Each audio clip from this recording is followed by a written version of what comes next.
할렐루야.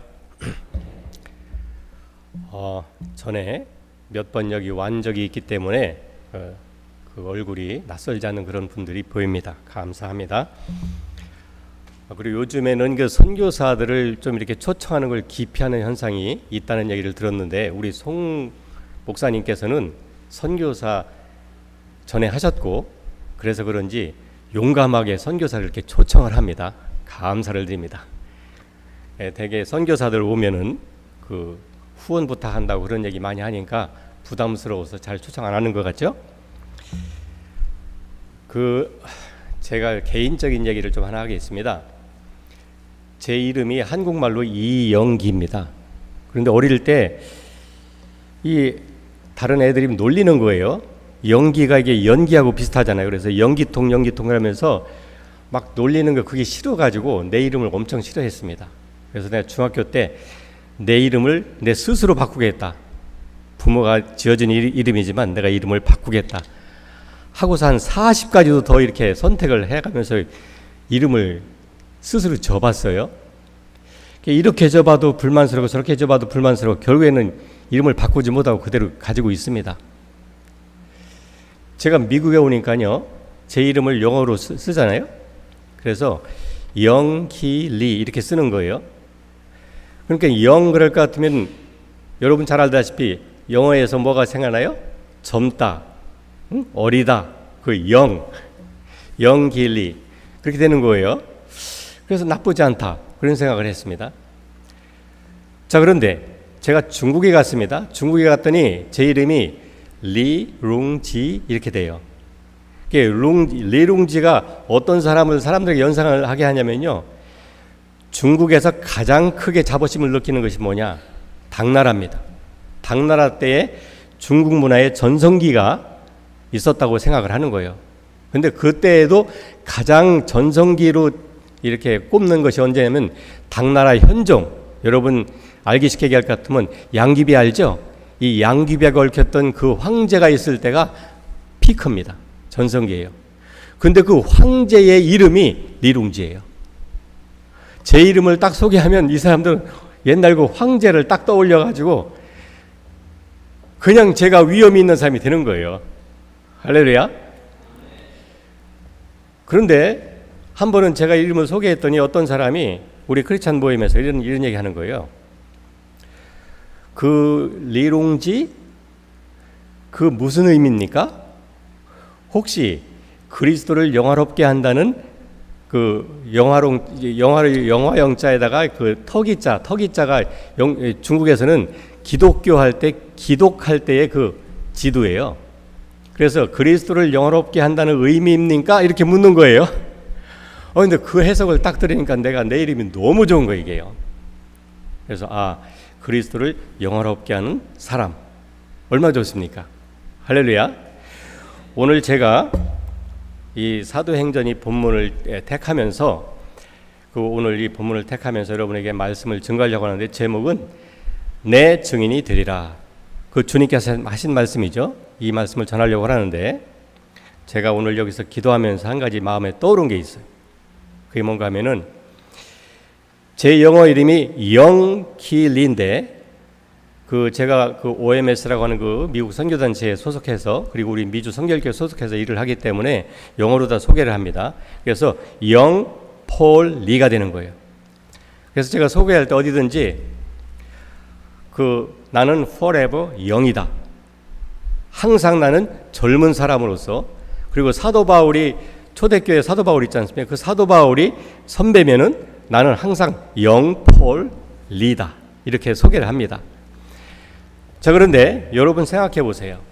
여러분 신앙생활 하면서 신앙의 연조가 깊어지면 깊어질수록 이게 영성도 깊어지고 아주 그냥 침착하게 무게가 있어지죠. 그래서 말도 천천히 하고, 그리고 나이 먹은 표시를 내가면서 소리도 작아지고, 그게 영성의 표시라고 생각하면 그것은 잘못된 생각이다 하는 것을 여러분들에게 말씀드리고 싶어요. 왜 그런가 하면, 여러분 성경을 정말 주의 깊게 잘 관찰해 볼 것 같으면요, 성경에서는 어떤 신앙을 추천하고 있냐면요, 청년의 신앙을 추천하고 있는 걸 알 수 있어요. 요한일서를 연구해 본 분들은 거기 볼 것 같으면 그 믿음의 그 수준을 얘기할 때 처음에 자녀들아, 그 다음에 아비들아, 그 다음에 청년들아 이렇게 되어 있습니다. 그것이 한 번이 아니고 두 번 반복되어 있어요. 그렇기 때문에 이 신앙의 수준을 얘기할 때 이 자녀들아 이것은 방금 예수 믿고 구원받은 사람들을 지칭한 말이에요. 신앙이 어린 사람들이죠. 그 다음에 아비들아, 좀 성숙한 사람들이죠. 너희가 태초부터 계신 줄 알았다. 그 다음에 청년들아, 그 청년들은 너희가 그리스도 안에서 강하고 하나님 말씀이 너희 속에 거하시고 악한 자, 원수, 마귀, 사단을 이겼음이니라 이렇게 표현하고 있는 거죠. 그래서 믿음이 성숙했다, 믿음이 연주가 오래됐다는 그 표시는 뭔가 하면요, 승리하는 믿음을 가지고 있다, 그런 뜻입니다. 여러분, 성경에서 여러분들이 청년의 신앙을 가장 잘 배울 수 있는 그런 성경책이 어디 있을까요? 제가 말하기는 사도행전입니다. 오늘 이 본문이 이 본문 말씀 이 사도행전의 그 1장의 첫 부분인데, 여러분이 이런 부분의 말씀을 읽을 것 같으면 여러분 믿음이 가슴이 뛰어야 돼요, 사실은요. 그런데 요즘에는 이 교회가 오래될까 하면 건물도 낡아지고 사람이 나이를 먹을 것 같으면 사람도 이게 힘이 없어지고, 그것은 우리 본래의 신앙의 모습이 아니다는 걸 여러분이 꼭 기억하시길 바랍니다. 우리의 믿음은 성숙할수록 날마다 새로워지면서, 그리고 청년의 믿음을 회복하면서, 그 예수님도 청년 때에 돌아가셨잖아요.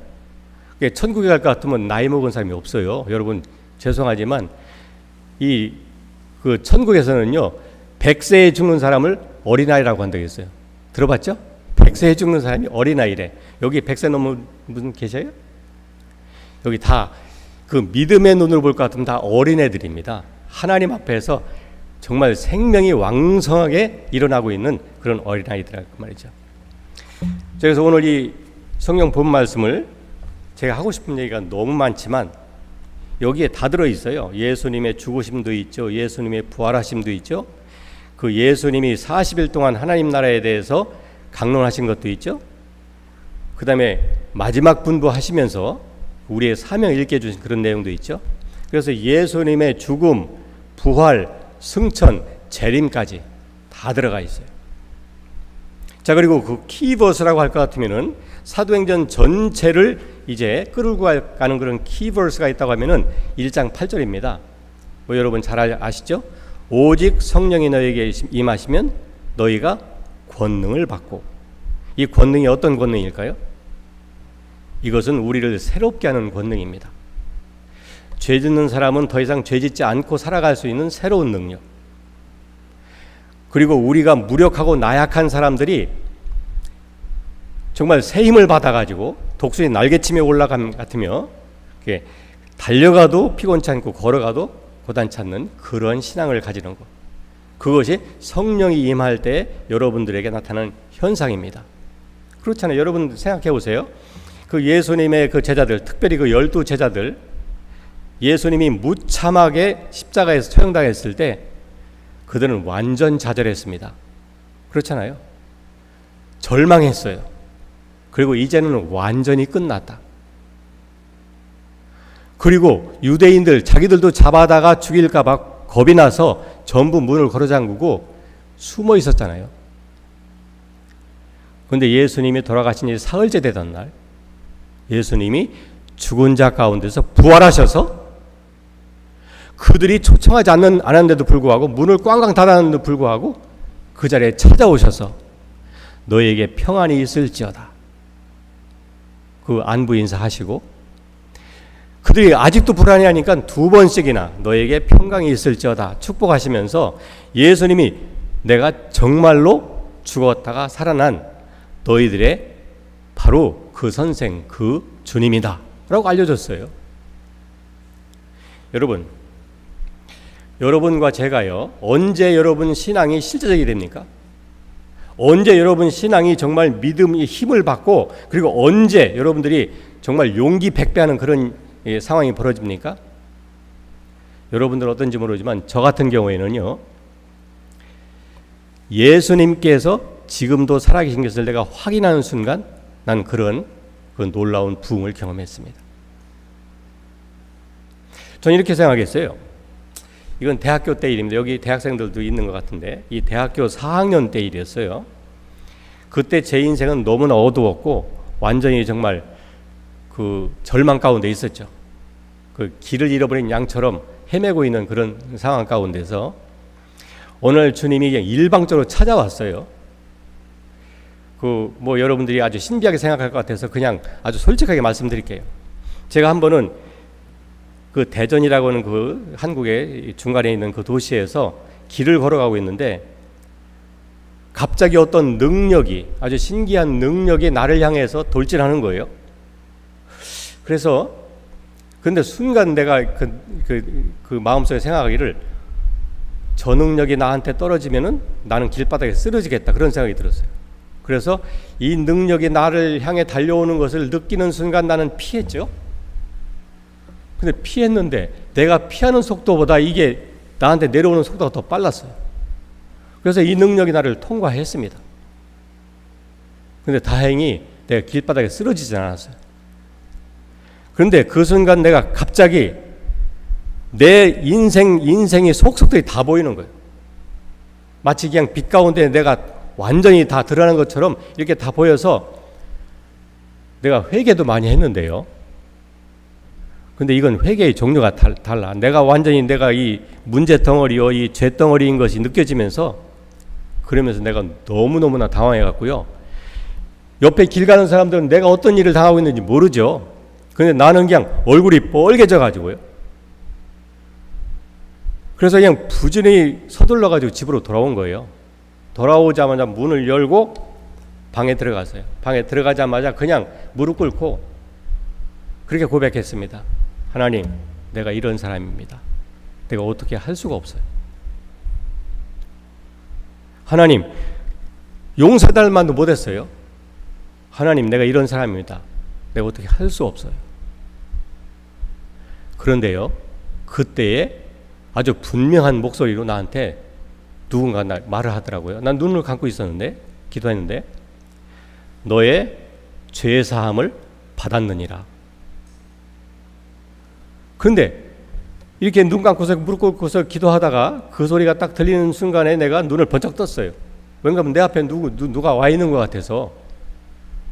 그랬더니 아무도 없어요. 이상하다. 내 분명히 들었는데 누가 나한테 말했지? 그리고 또다시 눈을 감고 다르게 기도할 수가 없어. 하나님, 내가 이런 사람이야. 내가 어떻게 하면 좋을지 모르겠습니다. 어떻게 할 수가 없습니다. 근데 방금 전에 말했던 그 음성이 다시 말을 하는 거예요. 그러면서 저한테 여러 가지를 말씀해 주셨어요. 너는 더 이상 죄의 종이 아니다. 너는 거듭났다. 내 이름이 생명책에 기록됐다. 이런 내용을 쭉 말씀하시는 거예요. 그때 내가 처음으로 내 눈에 보이지는 않지만 내 앞에서 주님께서 나하고 대면해서 말씀하고 있구나. 그걸 깨달았습니다. 그 순간에 주님 살아계심을 제가 확실하게 믿었다는 거 아닙니까? 할렐루야. 제가 이 머리로는 이게 의아해요. 근데 이 가슴으로는 벌써 내가 주님을 믿고 있는 거예요. 그런데 그러고 나니까요, 제 믿음이 완전히 차원이 달라지더라고요. 어떻게 달라졌냐? 첫째, 이 천국이라는 그냥 상상 중에 있는 세계인 줄 생각했어요. 그런데 천국이 실제하는 세계인 것을 깨닫게 됐고요. 그 다음에 전에는 죽음에 대한 두려움이 있었는데 죽음에 대한 두려움이 완전히 없어졌고요. 그리고 또 한 가지는 뭔가 하면 여러분도 그런 경험 있는지 모르는데 이 귀신 얘기 나올 것 같으면 제가 이 머리가 쭈뼛쭈뼛하고 막 그랬어요. 근데 이 귀신이라는 것이 너무너무 하찮은 존재인 것이 깨달아지면서 그러면서 그거에 대한 두려움이 완전히 가셨어요. 그러면서 제가 정말 이 내면이 새로워지는 경험을 했거든요. 저한테는 그것이 성령이 너에게 임하시면 그 사건이었어요. 그러면서 내 속이 새로워지고 내가 용기가 생기고요. 여러분, 여러분 정말로 하나님을 대면해 보세요. 여러분이 용기가 생깁니다. 이 초대교회 방금 얘기했잖아요. 그렇게 절망 가운데서 좌절하고 완전 무기력해 된 그 예수님 제자들이 어떻게 한 4, 50일 되는 그 기간 동안에 완전히 돌변해 가지고 세상을 뒤집어 놨지 않습니까? 그 능력이 어디서 왔어요? 오직 성령이 너희에게 임하시면, 그거예요. 오직 성령이 너희에게 임하시면 너희를 새롭게 하는 능력이 주어지고 너희가 은혜의 기적도 행할 수 있는 그런 권세도 주어지고, 그게 성경에 있는 말씀이에요. 이 사도행전 1장 8절은요 사도행전 전체에 대한 그 하나의 요절입니다. 그래서 사도행전 1장 8절이 사도행전 1장부터 28장까지를 전개해 나가는 거예요.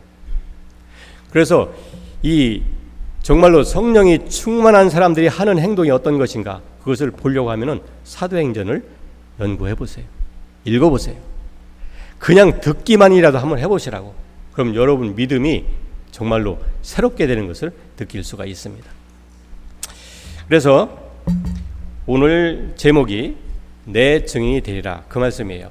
성령이 임하면 결과가 나오는데 그 결과가 바로 내 증인이 되리라, 그거예요. 그것도 예루살렘이든지 온 유대든지 사마리아든지 땅끝까지 관계없어요. 그건 다시 말해서 온 세상을 다 포괄하는 그런 말씀이죠. 너희가 성령이 너에게 임하시게 되면 권능을 받고 내 증인이 되리라. 이 내 증인이 되리라 이 말씀도 우리 번역이 너무너무 재미있는 번역이에요. 이것은 명령이기도 하면서 또 한편 예언이죠. 그렇죠? 되리라, 그것은 미래형이잖아요. 되리라. 그러니까 주님께서 그 복음을 전파하라고 명령도 하시면서 그리고 너희들은 바로 내 증인이 될 것이다, 그렇게 되도록 만들겠다 하는 그런 의지까지 담겨 있는 그런 명령이라 그 말이죠. 그래서 여러분들이 이 성령의 능력을 제대로 사용하려면요 어떻게 사용해야 되냐면요 예수님의 증인되는 삶을 살기로 결심하면 성령의 능력이 제대로 활용이 됩니다. 오늘 제가 말씀드리는 거 굉장히 중요합니다. 잘 들으세요. 만일 성령의 능력을 받고도 이 능력을 제대로 사용하지 않을 것 같으면요 얼마 지나가서 흐지부지 됩니다. 여러분 그거 아셔야 돼요. 여러분들이 이 성령이 본래 오신 목적이 예수님을 증거하는 것이고 예수님을 깨닫게 하는 것이고 예수님을 전할 수 있도록 능력을 부어하는 거거든요. 자, 그런데 이 원래의 하나님께서 성령 주신 목적대로 이 은사를 안 사용해. 그럼 그런 사람에게서는 은사가 거두어집니다. 이거 주의할 만한 거예요. 나 처음에 그 성령이 그렇게 임하시고 내가 처음으로 주님의 음성을 듣는 그런 경험을 하고요. 그 다음에 내 은사가 완전히 부흥이 일어났어요. 그 부흥회 때 그냥 참석했더니 뭐 이렇게 분위기에 휩쓸려서 막 방언도 하고 했는데 이게 하다 보니까 이 방언이 내가 하겠다고 할 것 같으면 하고 안 하겠다고 하면 안 하고 그러더라고요. 그래서 이상하다. 이거 알도 못하는 이런 말 좀 안 되고 이거 안 하겠다고. 마음을 딱 먹고서 그 하나님께 내가 잘 이해할 수 있고 하나님도 잘 이해할 수 있는 그런 그 한국말로 하자. 그리고 열심히 그렇게 했죠. 왜 그러냐면 의심이 들어갔기 때문에. 그런데 한 번은 그 김충기 목사님인가 그 옛날에 그런 분이 있었어요. 그분이 이제 부흥회 하는데 저는 그 통성 기도할 때 일부러 내가 결심을 했어요. 주님, 나는 한국말로 또박또박 기도합니다. 그 정말 그렇게 기도했어요. 근데 통성으로 막 기도하는데 언제 왔는지 이분이 이게 돌아다니면서 안수를 했던 모양이에요. 제 머리에다가 손을 탁 얹는 순간에 그렇게 내가 결심을 했는데 한순간에 그냥 확 방언으로 틀어져 버리더라고. 그러면 그때에도 이거 진짜네 그 생각을 하면서 그 다음부터는 계속 했어요. 그렇게 하면서도 이게 내가 방언하지만 이게 무슨 뜻을 하는지 내가 몰랐다고요. 그래서 성경에 보니까 방언하는 사람은 통역하기를 기도하라고 해서 그 본문을 지날 때마다 기도를 했죠. 그래도 기도가 통역이 뭔지 몰랐다고. 그런데 이렇게 주님을 개인적으로 만나는 경험을 하고 나니까 통역이 자동적으로 나오더라고. 그래서 내가 방언하는 것이 내가 무슨 뜻인지 알게 되고, 그런데 그 알으니까 그게 예언이더라고요. 제가 깜짝 놀란 얘기. 제가 중국에 가 있는 것도 바로 그때에 주신 그 예언의 말씀을 통해서 지금 가 있는 겁니다. 그 뭔가 하면 중국에서 엄청난 변화가 일어나는 걸 나한테 보여주는 거예요. 그 당시에요, 저는요, 완전히 그 뭐라고 할까요? 여기서는 그 공부벌레 같은 거죠. 이 공부하는 것만 생각하고 이 데모도 안 하고요. 아주 그래서 이 한국 정부 이 위정자들 입장에 볼 것 같은 나 같은 사람은 굉장히 모범시민이죠. 이 반항이 안 하니까 그 반항은 왜 그런가 하면 관심이 없어. 정치니 뭐 이런 거 관심이 없어. 안 하는 거야. 그런데 나하고 완전 관계도 없는 이 중국의 그 변화가 일어나는 것을 나한테 왜 보여주십니까? 그 당시에는 제가 그걸 몰랐어요. 기도할 때마다 이 은사가 풍성해지니까 방언, 통역, 예언 이런 것들이 이제 오면서 내가 생각하지 못한 그런 부분들이 열리면서요. 한국의 정세에 대해서 보게 되고요. 중국의 변화에서도 보게 되고요. 근데 그게 한 2, 3개월씩 지날 것 같으면 신문에 쫙쫙 보도가 되는데 정신이 번쩍 들더라고요. 여러분 기억하십시오. 오늘날 하나님께서 우리 주님께서 세계를 주관하십니다. 아멘? 여러분들은 제가 이렇게 말하는 게 감동 안 올지 모르지만 저는 하나님께서 지금 현재 이 지구상의 역사를 이 소용돌이치는 이 과정의 역사를 끌고 가시는 거 저는 확실합니다. 이 배짱 없을 것 같으면 선교에 나가는 것도 힘들죠. 왜 그런가 하면 그때 내가 본 거예요. 그래서 한국에 관한 얘기도 한 2, 3개월 지날 것 같으면 이게 신문에 보도되는데 너무너무 놀라운 거예요. 그래서 이게 그냥 환상도 아니고 이게 그냥 예언도 아니고 이게 실제구나. 이제 그런 생각을 하면서 제가 주님을 알아가기 시작했습니다. 제가 말하는 포인트는 여기 있습니다. 여러분들이 예수님이 정말로 지금도 살아계신다고 믿기 시작할 때부터 여러분 신앙은 차원을 달리하게 됩니다. 정말이에요. 여기 있는 그 사도들도요. 예수님 첫 번 나타나셨을 때 긴가민가 했어요. 근데 한 번, 두 번, 세 번 계속 40일 동안 나타내시면서 친히 살아계심을 여기 확증해줬다고 했잖아요. 그래서 이제 더 이상 예수님이 살아계시다는 걸 부인할 수가 없어요. 이 도마 같은 사람은 그랬잖아요. 도마 같은 사람은 예수님 오셨을 때 자기가 거기 없었거든요. 그러니까 예수님 부활했다. 살아났다.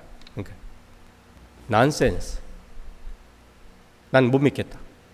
내가 그 못자국에 손을 넣어보고 창자국에 내 손을 넣어서 확인해 보기 전까지는 안 믿겠다. 딱 그랬어요. 내가 예수님이라면 그래? 당장 보여주지. 당장 나타날 건데 그렇게 안 돼 있고요. 8일쯤 후에 여러분 8일이 작은 시간 아니죠? 그 사람들이 뭐 한 일주일쯤 지날 것 같으면 자기 한 말도 잊어버리잖아요. 근데 8일쯤 지날 것 같으면 거의 다 이제 이렇게 좀 흐임해질 그런 때죠. 근데 8일 나타났어요. 예수님이 정말로 나타나가지고 도마한테 특별히 얘기합니다. 네 손을 내밀어서 여기 내 못자국을 확인해보고 내 창자에 네 손을 넣어봐라. 그러니까 도마가 하는 말 들었어 안 들었어요? 주님 들었다고요. 다 들었어요. 여러분 저는 확신합니다. 여러분들이 매일 생활하면서 하는 말도 주님 다 들으십니다. 정말이에요. 제가 이런 그 생활 속에 간증을 하게 될 것 같으면 여러분 정신이 번쩍 나겠지만 오늘 그럴 시간 없을 것 같고 어쨌든 주님께서 여러분 생활 구석구석을 다 살피고 계신다는 것을 여러분이 믿으시기를 바랍니다. 자, 그렇게 여러분들이 주님이 살아계시고 바로 내 삶에 가까이 다가와 있다. 어떻게? 하나님의 성령을 통해서. 그것을 확인하는 순간 여러분의 믿음은 차원을 달리한다 그 말이에요. 그래서 내 증인이 되리라 이 말씀이 어떻게 이루어지는가 알게 되는 거예요. 그런데 한 가지 주의할 것은 방금 전에 말씀드린 것처럼 성령의 권능을 예수님 증인되는데 쓰게 될 것 같으면 점점 더 풍성해지지만 그리고 다른 목적 쓰는 거예요. 저도 그런 거 다 써먹어 봤거든요. 이 결혼 대상자를 찾을 때 내가 기도했어요. 하나님, 내가 이 문제 해결되지 않고는 도대체가 내 생활이 안정이 안 될 것 같으니까 주님 도와달라고. 내 결혼 대상자가 누구겠습니까? 그런 질문도 해봤다고요. 근데 주님께서 너무나 친절하게 가르쳐줬어요. 여기 와서 앉아있는 저 사람이 바로 그 사람입니다. 내가 뭐 이렇게 대학생 때 연애하던 그런 거하고는 관계없이 하나님은 하나님의 계획이 있더라고요. 그러니까 여러분 정말 젊은 사람들 한번 주님 앞에서 배짱을 부려보세요. 하나님, 나를 위해서 창조한, 나를 위해서 정해놓은 배우자가 어디 있습니까?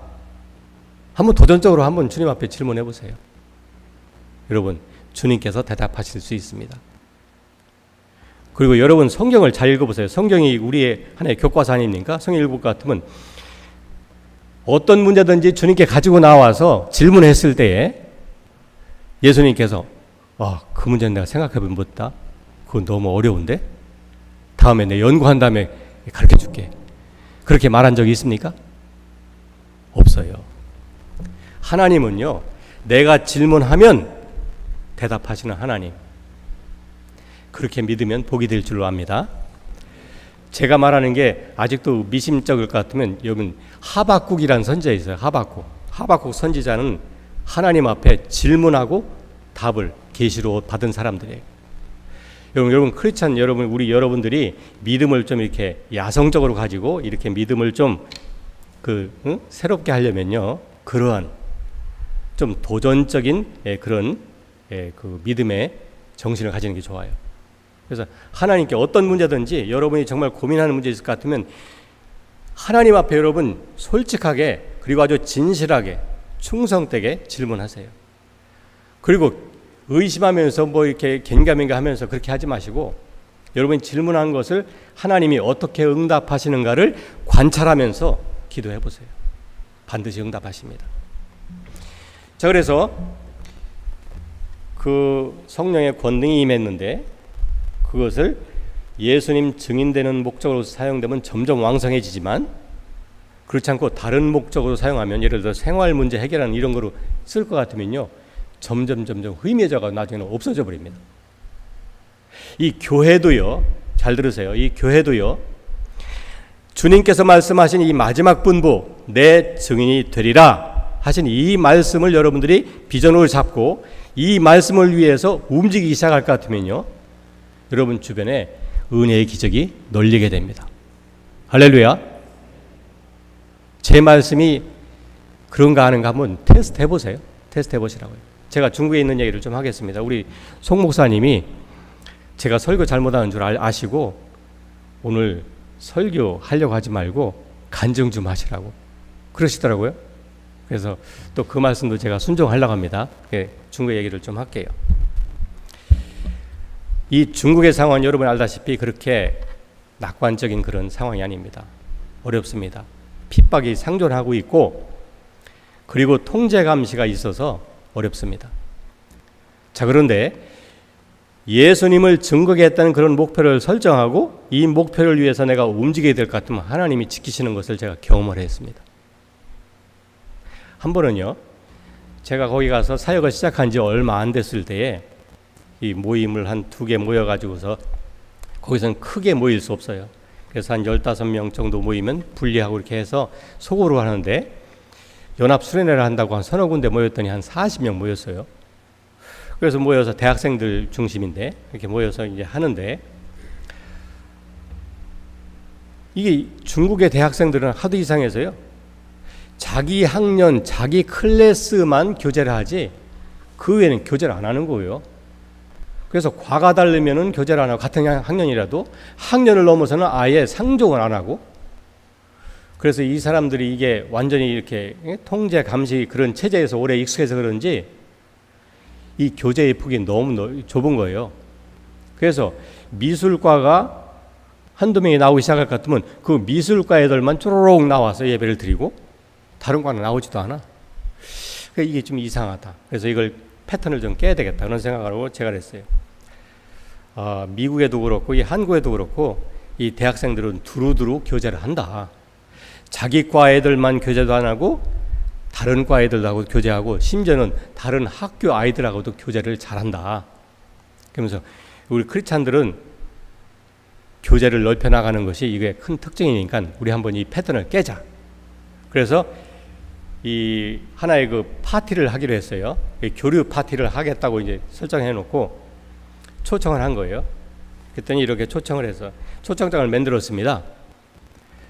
근데 얘들이 미술과니까 그림도 잘 그리고 이렇게 디자인 해가지고요. 초청장 한 100개를 만들었어요. 이거 개인적으로 나눠주는 거죠. 100개를 만들었는데 그 어떤 친구가 나는 몰랐는데 거기다가 교회 주소하고 전화번호까지 다 이름까지 다 적어놓은 거예요. 그럼 이건 날 잡아가시오 하는 그런 뜻이잖아요, 이게. 그러니까 저하고 함께 이제 일하시던 장로님이 깜짝 놀라가지고 목사님이 큰일 났습니다. 아니 이렇게 초청장에다가 이게 교회 주소, 이름, 전화를 다 박아놓으면 이거 어떻게 합니까? 큰일 났다는 거예요. 당장에 이 장소를 옮겨야 된다는 거예요. 보니까 정말 그렇게 됐어요. 그래서 정말 미안하다고, 죄송하다고. 근데 생각이 여기 뭐 이렇게 우리가 하는 거 모르는 것도 아닌데 잡아가지도 않는데 뭐 그렇게 난리치나 그런 생각을 했어요. 그냥 결국에는 그 장로님이 너무 그러니까 내가 알았다고. 그리고 그 장소를 우리가 옮겼어요. 그 렌트를 계약을 캔슬하고 다른 장소로 옮겼습니다. 그 계제에 그 장로님이 지도하는 그룹하고 저하고 나눴어요. 나눠서 제가 그룹에 지도하는 그룹은 장소를 얻다 보니까 학교 근처로 왔는데 찾다 어디를 찾았냐면요. 파출소 옆에 찾았네.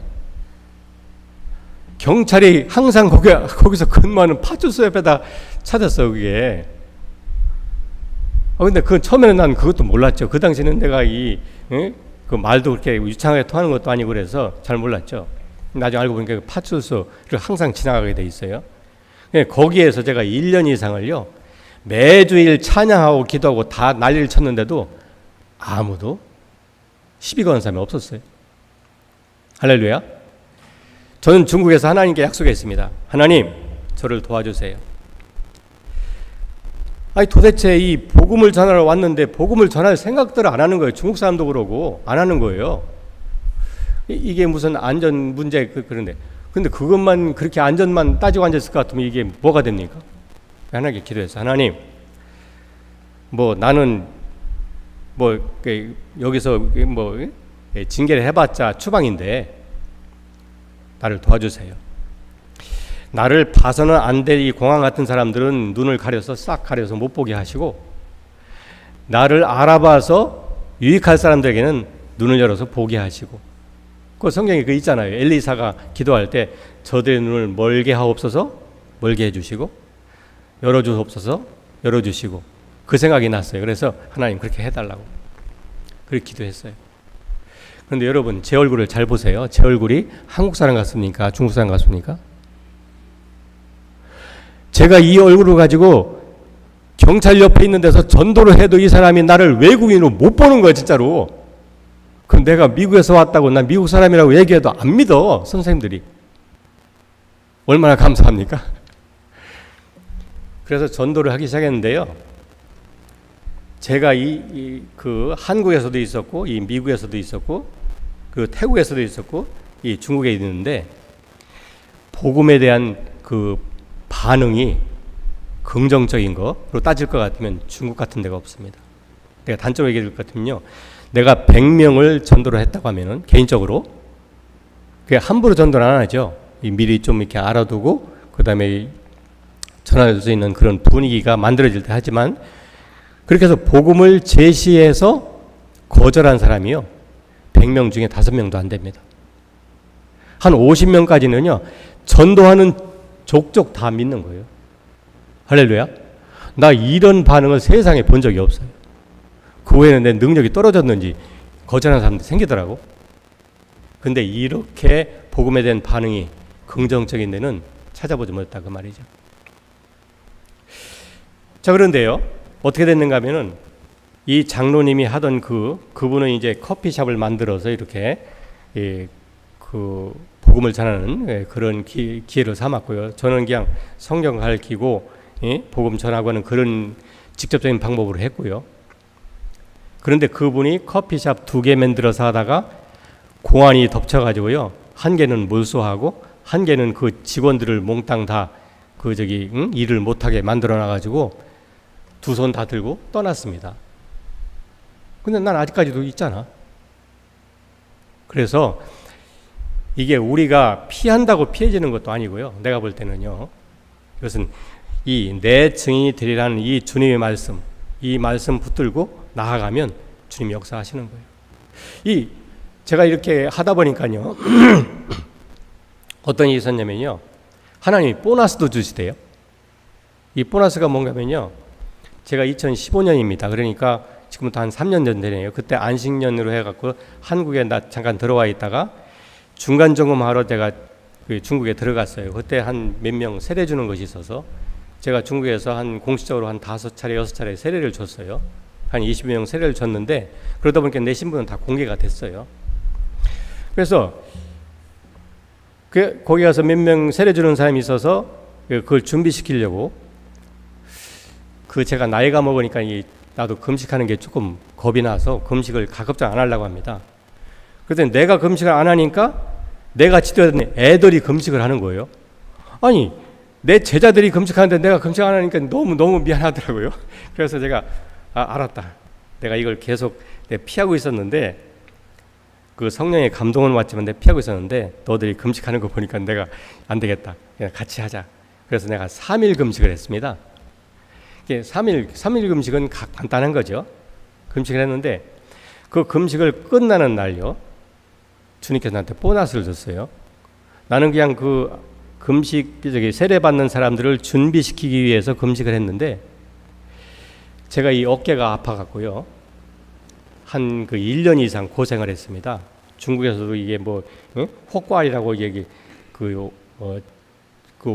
부항 뜨는 거 그것도 그냥 한방에 가서 해보고 한국에서 한의학병원고 정형외과에 가서 그 수술도 생각하고 근데 수술은 또 누가 말리는 사람이 있어가지고 그냥 그 조직 재생주사 맞고 그러면서 했는데 이게 안 고쳐지는 거예요.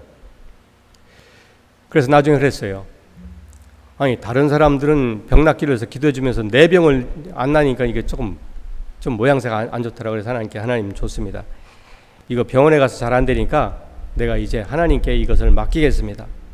주님은 내 병 고칠 수 있는 능력이 있는 것을 나는 확실히 아니까 알아서 하시라고.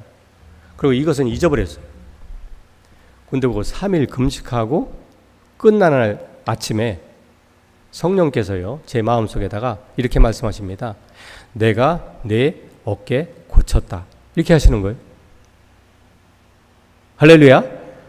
여러분들은 흥분하지 않지만 저는 굉장히 흥분합니다. 내가 내 어깨 고쳤다. 그 한마디로요 지금 3년 이상 지나갔어요. 완전 나았어요. 재발도 안 됩니다. 할렐루야. 이거는 내가 고쳐달라고 구한 것도 아닌데 그래서 너희는 먼저 그의 나라와 그의 의를 구하라. 그러면 이 모든 것을 너에게 더하시리라. 이게 더해준다는 게 보너스잖아요.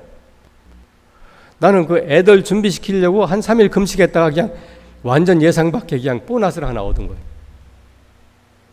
이런 사건들이 흔하게 벌어집니다. 그리고요, 제가 별로 능력이 많은 사람도 아니지만 여기 있을 때는 그렇게 그냥 은혜의 기적들이 많이 안 나타나는데 현장에서는 더 많이 나타납니다. 나 생각해 봤어요. 왜 이럴까? 몇 가지인데 생각을 해봤어요. 첫째, 내가 이 미국에 있을 때는 나를 위해서 그렇게 기도해 주는 사람이 많지 않은데 내가 저기 가니까 여러분 같은 사람들도 언제 저를 만났다고 기도를 한마디씩 하잖아. 내가 전에도 부탁했고 기도해 주는 게 있고요. 그리고 현장에서는 주님이 살아계신 것을 나타낼 증거가 더 필요하잖아요. 여러분들이야 다 믿는 사람들이니까 하나님께서 그렇게 급하지 않지만 안 믿는 사람들을 구원하려면 얼마나 급하시겠어요. 그러니까 기적도 막 행하시는 거예요. 제가 보니까 이 믿음이 순수한 사람들은요, 예수님 처음에 믿을 때는요, 하나님이 막 은혜를 쏟아부어요. 기도하는 대로 다 응답이 되는 거야. 제가 이 세례 준 사람 중에 공산 당원이 몇 명 있거든요. 근데 공산 당원이지만 세례 받고 예수 믿는데 그 한 녀석은 지금 저 성도라는 그런 저희 사천동 수도에 거기 있는데, 얘는 초창기에 하나님께 뭐든지 이 작은 것부터 큰 것까지 기도하면 기도하는 대로 그냥 금방금방 응답이 떨어지는 거예요. 얘가 너무너무 흥분해가지고요. 시간이 지나니까 조금 이제 빈도수가 떨어지더라고요. 자, 무슨 얘기 하려고 하냐. 이렇게 전도하려고 할 때 딴 사람들은 아직 시기가 안 됐다. 이게 전도 복음을 제시할 수 있는 그런 시기가 아니다라고 하지만 저는 기회가 주어지면 하나님께 약속했어요. 나한테 복음 전할 좋은 기회가 주어지면 주님이 주신 것으로 알고 전도하겠습니다. 여러분들이 모르는 거 하나 있어요. 여러분 주변에 있는 사람들이요, 저 사람은 전도해도 이게 바늘구멍도 안 들어가겠다 그렇게 생각되는 사람일지라도 여러분들이 주님께 순종해서 전도해 볼 것 같으면 결과는 완전히 달라집니다. 그냥 초청만 할 것 같으면 들어오는 사람들이 많이 있어요. 상상보다 많이 있습니다. 그렇게 해서 믿음을 잘 유지한, 이제까지 잘 유지한 사람들도 여러 명 있고요. 한 친구는 제가 거기 처음에 그 사역을 시작한 다음에 얼마 안 돼 갖고 한 친구가 왔어요. 그게 남자 친구인데, 이 형제가 와서 나는 목사가 되겠대요. 아니, 중국 같은 상황에서 목사가 되겠다고 이런 생각을 하는 자체가 이게 기특하잖아요. 그래서 그러냐, 그러면 또 나하고 같이 있으면서 제자훈련 좀 받자. 내가 한 6개월 동안 제자훈련 시켰어요. 그 6개월 동안 시켰더니 이제 믿음은 기본적으로 됐는데, 그 다음에 부모가 반대하는 거 그거 극복하고 나왔어요. 그 친구들이 만류하는 거 그것도 극복하고 나왔어요. 근데 어디서 걸렸냐? 여자친구. 요즘에 젊은이들 이게 여자친구 남자친구 문제 이게 굉장히 심각하더만요. 한국은 어떤지 모르겠는데 중국은 그래요. 그래서 이 여자친구 문제가 딱 걸렸는데 하나님께 나한테 그 꿈을 보여줬어요. 보니까 이 여자에 끌려서 얘가 끌려서 나를 떠나는 모습을 내가 봤어요. 봐서 내가 얘한테 그러겠어요. 야, 내가 이게 여자가 신처럼 이 힘이 있어가지고 너를 끌고 가는 걸 내가 봤는데 너 여자 좀 조심해라. 그랬더니 그럴 리가 없대요. 근데 여자친구가 딱 걸리니까 얘가 안 믿는 애거든요. 근데 목사가 되겠다고 하는 녀석이 안 믿는 여자하고 왜 굳이 그 사귀어요? 그래서 그건 아니다. 내가 반대를 했어요. 반대를 했더니 어느 날 슬그머니 보따리를 싸고 나가버렸어. 정말로. 그래서 내 속으로 다 너무 황당하더라고요. 그래서 하나님 앞에, 하나님 어떻게 하죠? 도와주세요. 얘를 깨우쳐줬으면 좋겠습니다. 그 다음에 전화번호고 모양 모든 컨택을 다 끊어버렸어요. 그래서 이거 어떻게 하지? 근데 그러고 있다가 한 2년 반쯤 지나서요, 내가 한번 또 꿈을 꿨어요. 그 내가 너무 답답하니까 하나님께서 이 꿈으로 보여줘. 꿈을 꿨는데 얘가 돌아오는 거예요. 그래서 우리 모임 애들한테 그랬어요. 그 이상하다. 얘가 떠날 때도 이 하나님께서 꿈으로다가 이게 떠나는 걸 보여줬는데 얘가 또 갑자기 내 꿈에 나타나서 돌아온다. 그리고 한 달 만에 진짜 돌아왔어. 할렐루야. 그러니까 내가 말한 것이 그냥 일상 중에서 얘기했지만은 이것이 그냥 이 현실 속에서 이루어지니까 사람들이 정신이 바짝 들었어요. 근데 어떻게 들어왔냐? 다 떠나서 얘하고 결혼했어요. 결혼해서 애도 하나 낳습니다. 어느 날 애가 갑자기 아프기 시작해서 병원 가더니 이 병원에서 갑자기 심장마비로 죽어버렸어요. 애가 1년 된 애가 죽어버렸어. 그것 때문에 이게 상처가 됐는지 하여튼 뭐가 틀어졌는지 그 결혼한 애가 결국에는 이혼하자고 해가지고 이혼 당하고서 나를 찾아온 거야. 그러고 나서 제일 먼저 생각하는 게 나래. 그래서 돌아와가지고 내가 죄송하다고. 그래서 내가 다시 한 6개월 다시 훈련시켜서 지금 저쪽에 남쪽에 가 있잖아요. 그러니까 이런 것부터 시작해서 어쨌든 저기 중국에서 일어나는 그런 일들, 이 복음을 전하면서 어떤 데는 모험도 해야 돼요. 제가 한번 어떤 교수를 전도를 했는데 이 교수가요, 제가 있는 그 지역에서 아주 유명한 대학교입니다. 서남대학교라고 이게 그 레벨이 있는 대학교예요. 거기에 아주 유명한 교수고 지명도도 있어가지고요, 국가의 큰 프로젝트를 맡아서 자기가 하고 하는 그런 사람인데 이게 뭐 간암인가 이렇게 해가지고서 더 이상 병원에서 손을 냈어요. 당신은 6개월 정도 밖에 못 사니까 이제 빠이빠이 하시라고, 마음의 준비하시라고. 그런데 제가 이게 한 대여섯 번 세례를 줬다고 했지 않습니까? 그러니까 제 신분이 노출이 된 거예요. 이게 공안들 입장에서는 굉장히 문제가 되는 거지만, 그런데 이게 계기가 돼가지고요, 여기 어떤 목사가 있는데 이 목사님 한번 초청해서 기도 좀 받아보시라고 누가 그렇게 권면한 거예요. 그러니까 이게 사람 연결해가지고 저한테 왔어요. 근데 이렇게 초청하는 사람이 약간 좀 그 신빙성이 조금 떨어지는 사람이라서 제가 처음에는 거절했어요.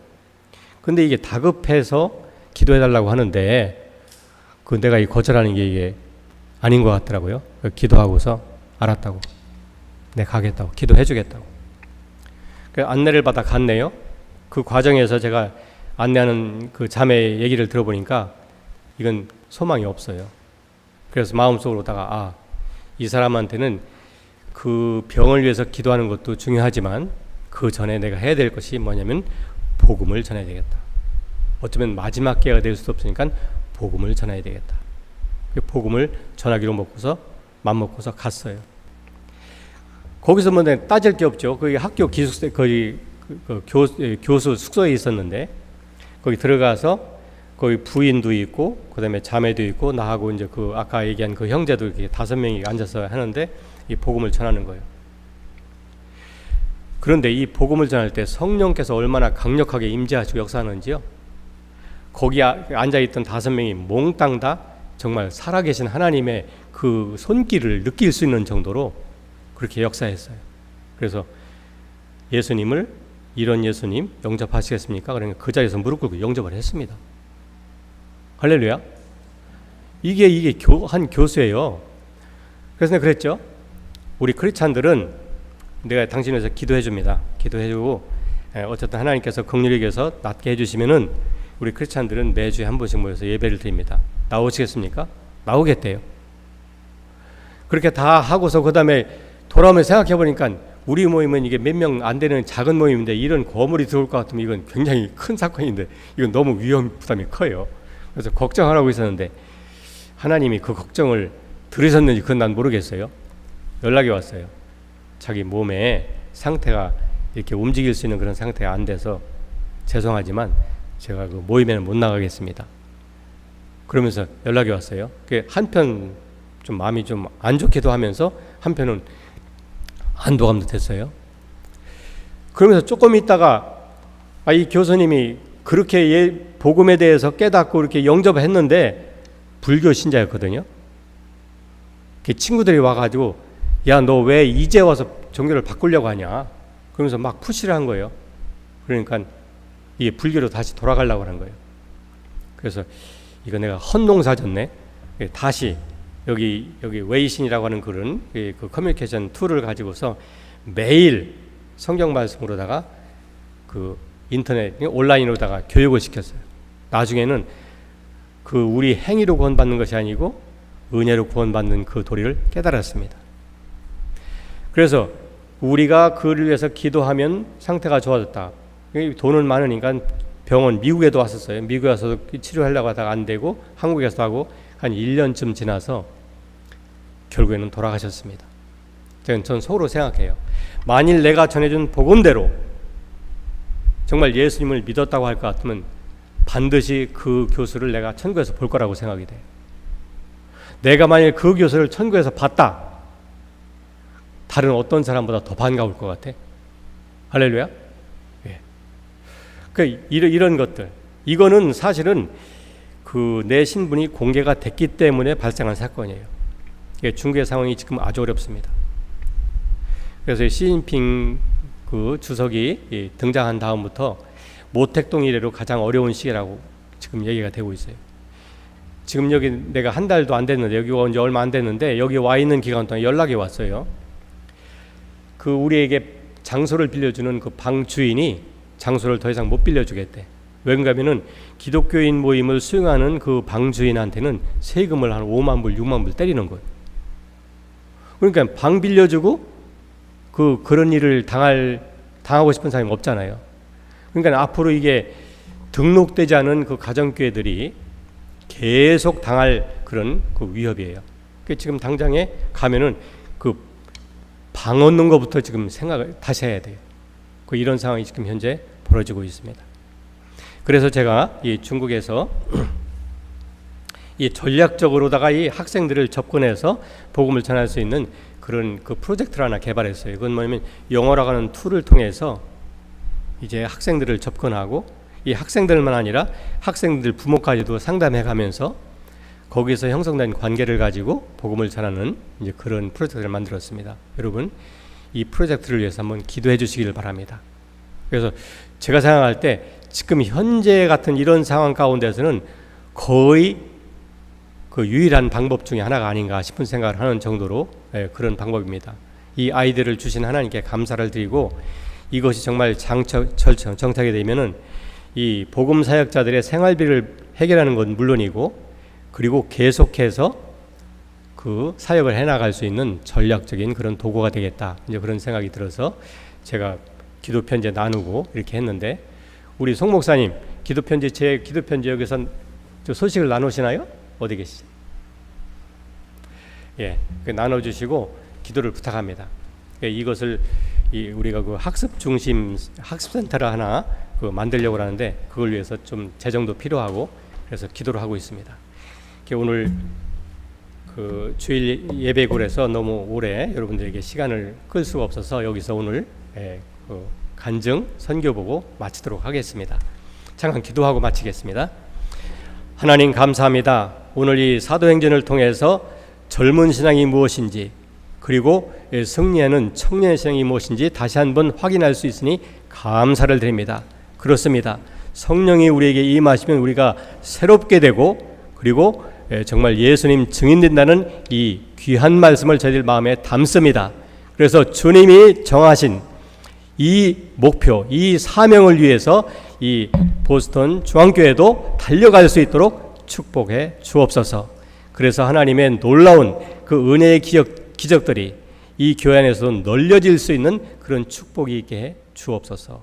예수님의 이름으로 기도해 사옵나이다. 아멘.